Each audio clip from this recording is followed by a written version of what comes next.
หลังจากยายไม้เว้าจบทั้ง3คนก็พากันเข้าไปเฮือนครัวแล้วบัดนี้พากันซอยกันเฮ็ดกินแล้วบัดนี้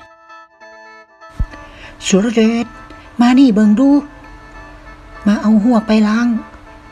ใส่ขี้ให้สะอาดเร็วๆยายไม้ใส่ลูกเขยกรุงเทพเพิ่นไปล้างลูกหวกอยู่หลังบ้านบัดนี้ว่ายังไงนะครับคุณแม่เอาหวกไปล้างใส่ขี้ด้วยเหรอครับแล้วมันจะกินได้เหรอครับแม่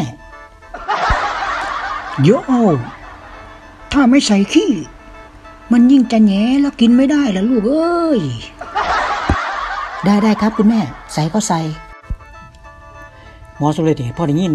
แม่เฒ่าว่าจังซั่นก็ไปล้างลูกหวกแล้วบัดนี้หมอก็ย่างไปโอ่งแดงหลังบ้านตักน้ำใส่กะละมังหวกแล้วก็ขี่ใส่กะละมังบาดนี้ยายไม้พวกข้างหมออ้อมลูกหวกน้ำพดออกแล้วยังบ่เห็นลูกเคยบาดนี้มันก็ห้องลูกเคยแล้วบักสุรเดชมึงไปล้างหวกอยู่สวิตเซอร์แลนด์พุ่นบ่บักฆ่าขัวมึงเอ้ยพอหมอสุรเดชได้ยินเสียงยายไม้เอิ้น